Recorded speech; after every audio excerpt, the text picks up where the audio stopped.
English learners, welcome back to English Pod. My name is Marco. And I'm Erica. And today with Erica, we're bringing you a great lesson about time. You need more of it. We need more time, Yeah. right? So we're going to be teaching you how you can ask for more time. If you're working on a project at work and you can't finish it on time, you have to ask your boss for more time. Right. So today in our dialogue, Casey needs more time to put together a press kit. What's a press kit? Good question. A press kit is something the marketing department will put together. Basically pictures, logos, information about the company. So when a newspaper or a magazine wants to write an article about them, so they have something already prepared that they could give the newspaper or magazine. Okay.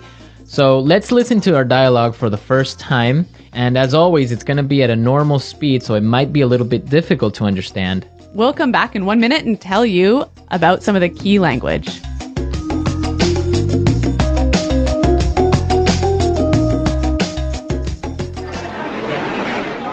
So, Casey, how are things going with the photos for the press kit? Yeah, I've been meaning to talk to you about that. I might need to ask for an extension on that deadline. You've had over a month to get this finalized. Why are things delayed? Well, the thing is, we ran into a lot of problems. I'm not looking for excuses here. I just want to get this finished on time. I know, and I apologize for the delay, but some things were just beyond my control. I had trouble booking the photographer, and then Michael was sick for 3 weeks, so I couldn't include him in the photos. And the design team lost all the files, so I had to redo the pictures. I'm not going to put this off any longer, Casey. I want those photos ASAP. All right, so Casey is in trouble, I think. Yeah, I think her boss is pretty upset. Yeah. Well, let's take a look at some of the language that we saw in this dialogue in Language Takeaway. Language takeaway. First word today is deadline. Deadline. Deadline. Deadline. So, Erica, what's a deadline? It is the last possible date to do something. So, for example, when we were in school, our teacher would send us homework and say it was for Friday. So the deadline was Friday. Right? Or when you're at work, you have projects that you have to finish by a certain date. That's your deadline. Exactly. Okay, let's look at our next word. Extension. Extension. Extension. Extension. So extension and deadline go together, right? Exactly. If you can't reach your deadline or you can't make your deadline, you must ask for an extension. An extension. So you ask for more time. Yeah, an extension is moving the deadline in the future. All right, interesting. Let's look at our next word. Ran into. Ran into. Ran into. Ran into some problems. So we ran into some problems in this dialogue. Let's listen to some more examples of run into so we can understand the meaning. Example 1. We ran into a storm on our way home. Example 2. If you're not careful now, you're going to run into a lot of problems later. Example 3. I ran into some trouble with my computer. Okay, good example. So it's clear now, right? Right. If you run into problems, you meet some problems. Right. Many students say it in that way. I met some problems. Yeah, but that's wrong. Right. So you would say I ran into some problems. Right. I met some problems is wrong. Okay, don't say met some problems. I ran into some problems. I ran into. Okay. And our last word for language takeaway, delayed. Delayed. Delayed. Delayed. So when something is delayed, it's Late. late. And the opposite is On time. yeah. So your flight was delayed. Or your flight was on time. The project was delayed. Or your project was on time. Clear. All right. So now let's go back to the dialogue. Let's listen to it again. And this time it will be a little bit slower so you can understand some of these phrases we just talked about.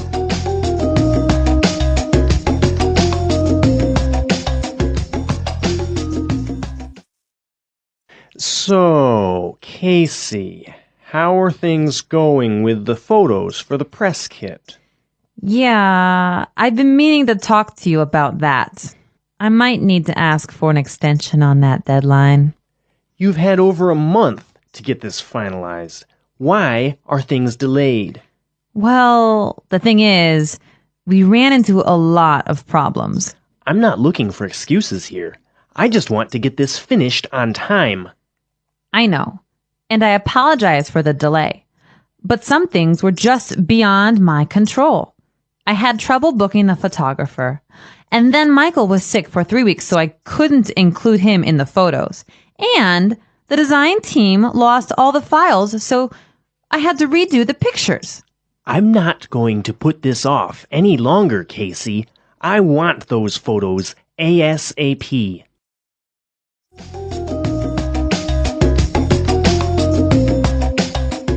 Okay, so there were some really useful phrases that we saw in this dialogue. Yeah, some wonderful phrases that you can use when you want to ask for more time. Okay, so let's look at these phrases in Fluency Builder. Fluency builder. All right, what's our first phrase? I've been meaning to talk to you. I've been meaning to. I've been meaning to. Okay, we have some really great examples of how you can combine I've been meaning to with different verbs. Yep, let's listen. Example 1. I'm sorry I haven't called you yet. I've been meaning to, but I've been busy. Example 2. I've been meaning to tell you, but John quit yesterday. Example 3. I've been meaning to see that film for a while. I've been meaning to go to that restaurant, but I haven't had time. So you've been wanting to for a long time. Right. I've been thinking about it. I've Yeah. been planning to do it. But you just haven't done it. I haven't done it. Maybe Yeah. because I haven't had time or money. Mm-hmm. Okay. Good phrase. Our next phrase is beyond my control. Beyond my control. It's beyond my control. So it means that I can't control it. You can't do anything about it. Can't do anything about it. The weather is beyond my control. Right. Or relate with this project because Jane was sick for 1 month. It was beyond my control. Okay. It wasn't your fault. No. Okay. And our last phrase for Fluency Builder, put this off. Put this off. Put this off. Put this off. So let's listen to some more examples of put this off before we explain the meaning. Example 1. I've been putting off this project for a week, and it's due tomorrow. Example 2. Can we put off our meeting till next week? I'm too busy right now. Example 3. I've been putting off my email all day, and now I have 50 messages to respond to. So Marco, when you put something off, you... Leave it for later, Okay. right? So maybe I have to write a report today, Mm-hmm. but I'm going to put it off till tomorrow. So you're going to do it tomorrow. I'll do it tomorrow. Okay, so we've seen some really great words and some really good phrases. So now let's listen to our dialogue for the last time, and then we'll come back and talk some more.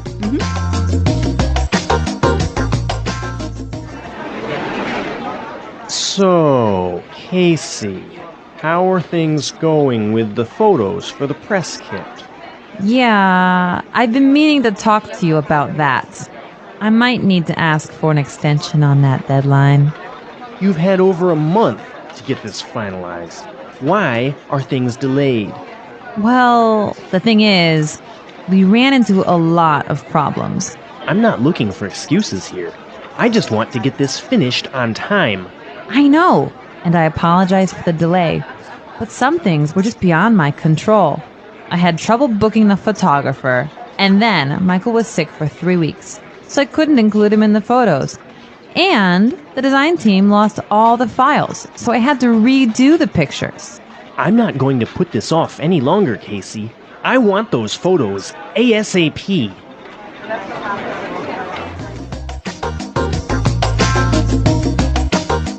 Well, Marco, do you think that Casey's reasons for being late are good? I think so, because it wasn't really her fault, the whole situation with the photographer. And then one of her co-workers was sick for 3 weeks. Yeah. It's not really her fault, right? Right, but maybe the boss thinks that she's making excuses. Yeah, maybe she's making excuses. That's really common. Like, for example, when we were kids, you would say, oh, my dog ate my homework. Right, but that really happened to me once. Your dog ate your homework? My cat ate my homework. Your cat ate your homework? Yeah. And what did your teacher say? Well, actually, I was a really good student, so my teacher believed me. Well, my teacher wouldn't have believed me. Really? No, she would have called my parents most likely. Yeah. Well, my cat really did eat my homework, and I just left it on the table, and it chewed it all up. That's weird. Why would your cat do that? I don't know. A lot of weird excuses out there. Yeah. I was abducted by aliens. Uh-huh. My mom accidentally mailed my homework to Africa. Really? Yeah, This happened to you? Creative writing. Okay. Creative excuses. Well, I want to hear from our listeners. I want to know what excuses they've used for being late with something. So send us your excuses, send us your comments and questions. Go to our website at englishpod.com, where Eric and I are always there to answer your questions. That's right, Marco. And this is an elementary lesson, right? Exactly. But we also have intermediate and upper intermediate and advanced lessons for you more fluent English speakers. Exactly. So if you're listening to us on iTunes, be sure to visit our website and come see what else we have to offer. Well, I think we're out of time, but until next time, it's goodbye.